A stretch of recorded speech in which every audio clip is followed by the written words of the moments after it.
Welcome to the Calm Analytics channel. Today is June 2nd. My name is Boris Teisenghausen. There's a lot of important news. The image of a nuclear state has suffered truly irreparable damage. Old war textbooks can be thrown away. Ukraine is writing a new one. There's a drone under every stone. But can Russia really ensure the security of its most important military facilities? And as for Putin, he wants revenge. I'll tell you about the insane uproar that's erupted in Russian social media. And I'll also show a video of FSB agents simply covering up the traces after the train disaster. And also about the full text of the memorandum and the negotiations that are starting today. All this and more. There will be a lot of interesting things. So if this is your first time on this channel, be sure to subscribe so you don't miss the next episodes. Let's get into it. The topic of the railway accident disappeared instantly. Obviously, it was overshadowed by the absolutely brilliant web operation, which will go down in world history books. But the topic has completely disappeared. No one is pushing it anymore. Nobody is really highlighting this issue. And guess what the Russians did with the bridge that collapsed under the civilian train? I won't just tell you about it. I'll also show you a video. The Russians are behaving very strangely there.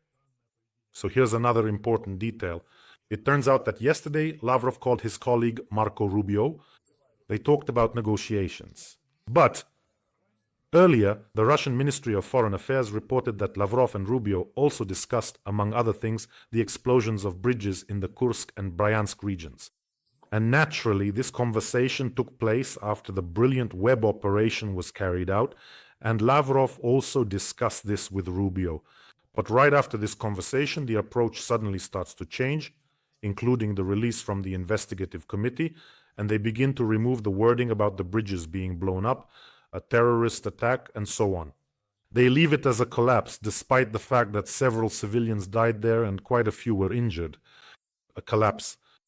And I guarantee you, 100%, that Lavrov tried to play this idiotic card of disrupting negotiations because of terrorist attacks.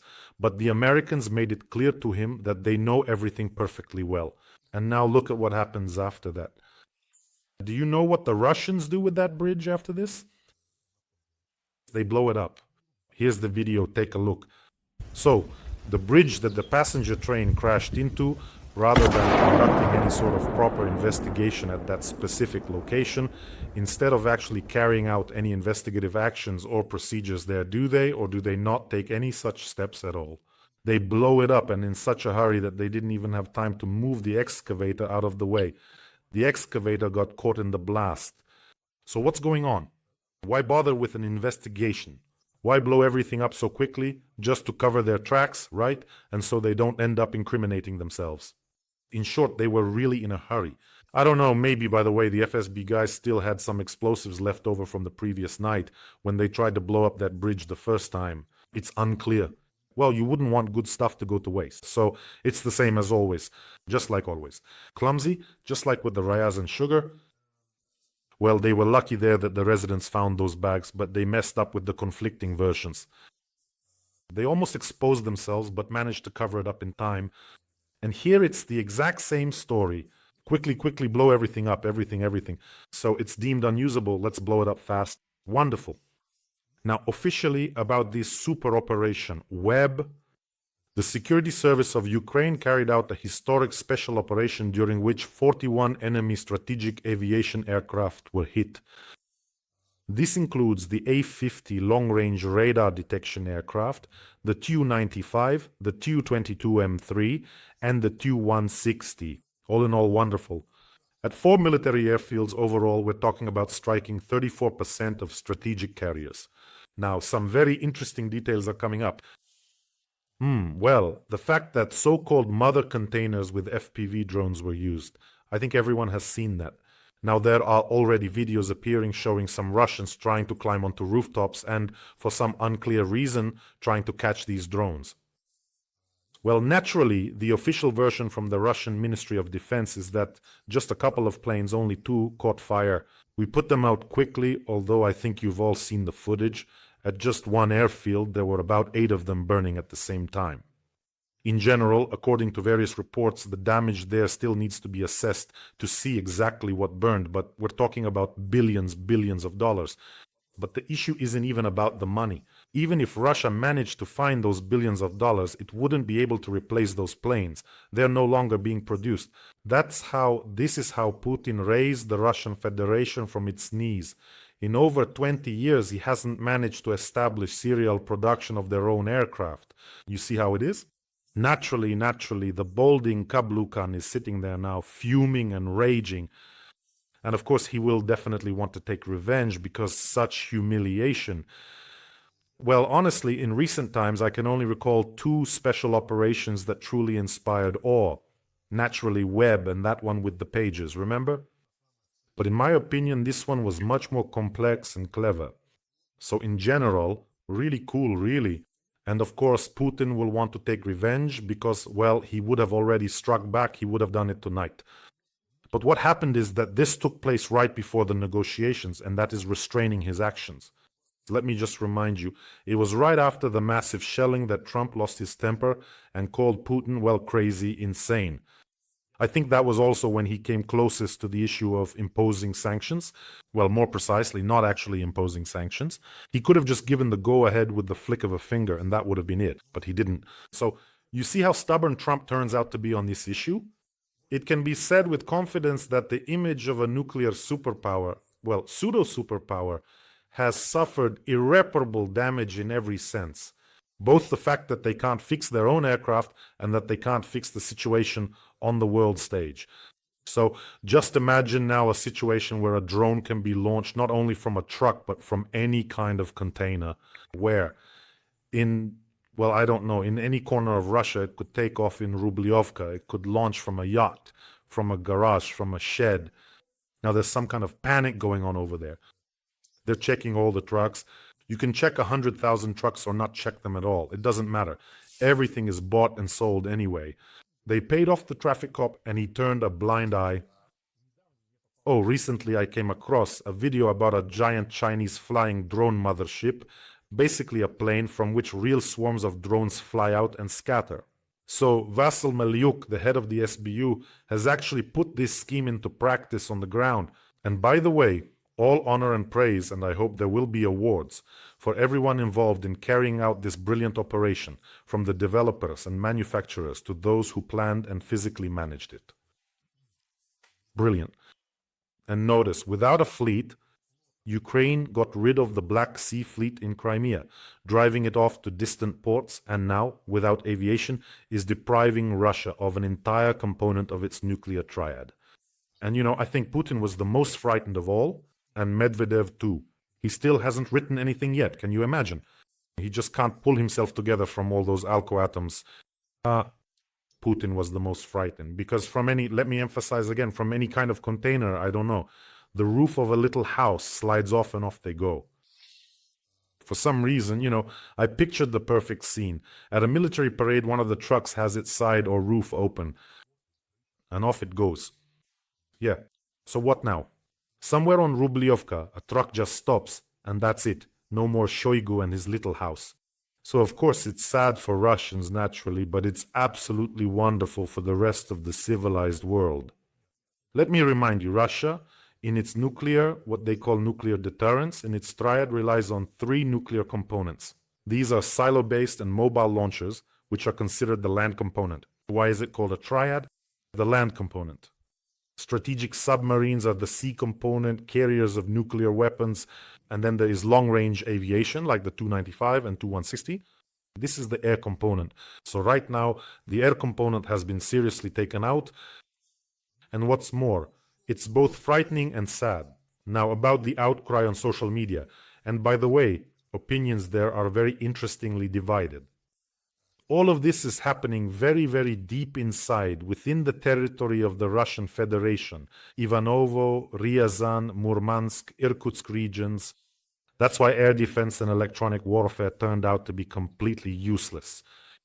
So that's how it is, and now we'll move on to the psychological effect and the public outcry. In the meantime, let me remind you, friends, don't forget to subscribe to the channel, and if you're already subscribed, hit the bell icon. So spy mania has reached its peak in the Russian Federation. The enemy is inside, could be in any container, at the train station, truck drivers. Everyone needs to be checked. everyone on the detector, everyone back and forth. This started in Russia, that's a fact. Zelensky's statement that the operation was carried out from the territory of the Russian Federation, right under the FSB's nose, is an additional, absolutely brutal humiliation for the Russian security forces. What else is important? Here's what I would like to point out. The operation was prepared over a year and a half and was successfully carried out. This means that during all that time, there were no leaks, neither during the preparation stage nor during the execution. You have to admit, this speaks to an extremely high level of preparation and secrecy. Today, I came across a screenshot in a Russian public group where they put out a new version saying, we knew everything, we controlled everything, all these drones, we knew about all of it. They even specifically brought in mock-ups of airplanes. And so under control, they were supposedly watching from behind a tree as your drones took off and destroyed the airplane mock-ups. If only they were this resourceful in something constructive. Well, yes. And here, of course, you can inspect hundreds of thousands of trucks and rail cars until you're blue in the face, but you can't save the unique Russian airplanes. Unique because they'll never be produced again. Because let me emphasize once again, everything is for sale and everything can be bought. Everything is for sale, they'll sell, they'll betray, and many people understand that this is not just some kind of wrong war. Well, why not? Remember, during the first Chechen war and during the second, there were cases when Russian generals sold weapons to those who were defending their freedom. So, in general, all of this has happened before and will happen again. And as Donald Trump said, Ukraine supposedly has no trump cards. But it turns out they do. And of course, the reaction of the Russians. Some don't know what to do. They shout, revenge, Topol, Hazel, dumpling maker. Drop everything. Others shout to punish the FSB, counterintelligence, basically to execute everyone. A third group brands their own military with shame. But what's interesting is the reaction of the average person. I came across a post here. A Russian lady writes, I can't hold back my tears from feeling helpless. A few pieces of plastic managed to cause our country billions in damage. But the extent of the moral damage inflicted on our compatriots today is immeasurable. And there's a photo you see of a truck, more precisely of those frame houses with roofs that opened up. Next come the comments. When they strike cowardly from the darkness, hiding and sneaking around, we must rise up and once standing, deliver such a blow that the whole world understands you can't joke with Russia like that. Seriously? Cowardly strikes from the darkness. Lee Easton, how dare you destroy the planes from which we launch missiles at you? How dare you? What's more, some of those planes are the very ones Russia received from Ukraine in exchange for security guarantees, and then they use them to launch cruise missiles. Cowardly from the darkness, and at 4 a.m, directly copying his predecessor Hitler, who struck sleeping Ukraine. Cowardly, and just look at this. Sometimes you're just amazed. But it's always been this way. Remember, our poor boys in Afghanistan, our poor boys in Chechnya. Now, our poor boys are in Ukraine, but why are you going there to Chechnya, to Afghanistan, to Ukraine? Don't go, and then your boys won't be poor here. In general, geopolitically, this is of course a serious blow to the status of the Russian Federation after the loss of the aviation component, a serious setback. Russia is even losing parity with China. I'm not even mentioning the United States. You see? That's how things are. And all of this, of course, is happening against the backdrop of negotiations. Russia is losing its position of strength. That is the usual blackmail, as they say. Yes, we're here, we're there. Well, yes, that's how it is. Now, there's an additional question. Questions with an asterisk are now for NATO countries and nuclear states. And how well are your own facilities protected against this type of attack? That's a good question, isn't it? After all, China isn't showing you that giant drone swarm for nothing, the one that releases all those little drones. And that's it, war. In other words, there's no such thing as classic warfare anymore. The asymmetry is enormous. FPV drones versus billion-dollar aircraft. In other words, the balance of threats has been completely rewritten. An FPV drone costs from $1,000 to $3,000 fully equipped, while a Tu-95 costs $100 million each. And overall, Russia is losing unique resources, undermining the remnants of its nuclear deterrence and losing its monopoly on geopolitical influence. Well, I think many people have noticed not even so much that, not even that Putin somehow didn't respond, right? But rather that he was afraid to strike during the Ukraine negotiations because he knows he gets smacked down by Trump, and a moth doesn't like a slipper. That's how it is. And all of this is obvious, it's clear. This is his maximum weakness on display. In general, as one Russian channel wrote, turn in your old military textbooks for recycling. Ukraine is writing new ones and doing it live on air. So, how will Putin retaliate now? Of course, they love to take revenge. You know, they have two options. They either use some kind of symbolism, because after the Crimean bridge was hit, they struck Odessa when the BEC's unmanned boats were detonated, and when a drone hit the Kremlin, which was apparently launched from a neighboring window, they struck Kiev. So that's their way of thinking, some kind of symmetry. In this case, of course, they'll probably strike and then later report that all the warehouses producing these drones have been destroyed, all the airfields have been destroyed, and all the command centers from which this operation was directed have been destroyed. That's what they're going to do. A massive strike is likely, yes. On the other hand, there was a recent combined strike. Everything was rumbling here for about 6 hours, from ballistic missiles to Shaheds. And besides, their ability to launch cruise missile strikes is significantly decreasing for obvious reasons, thanks to Mr. Malyuk. In general, of course, they'll want to take revenge, those bastards, but as for some kind of nuclear strike with nuclear weapons, of course not. As for the possibility of the Oreshnik or not, well, at least I have information that they've already tried a couple of times, but it either didn't launch or didn't fly where it was supposed to. We'll see. So, just don't ignore the air raid alerts, as always. That's all. But they'll never recover from such disgrace. By the way, last time Malyuk was in Turkey, this time maybe he'll whisper something in Medinsky's ear, or, you know, there are those little toy trucks for sale. He could give him one as a gift to pass on to his boss. Well, anyway, they'll keep firing. Friends, let me remind you that no one knew Ukraine had this Trump card. I'm already using Donald Trump's words, these card game terms. And maybe Ukraine has a Web 2.0, or maybe something even more interesting. So you see how inventive they are. After all, yes, Putin has air superiority, he has missiles, but then suddenly, bam, take that.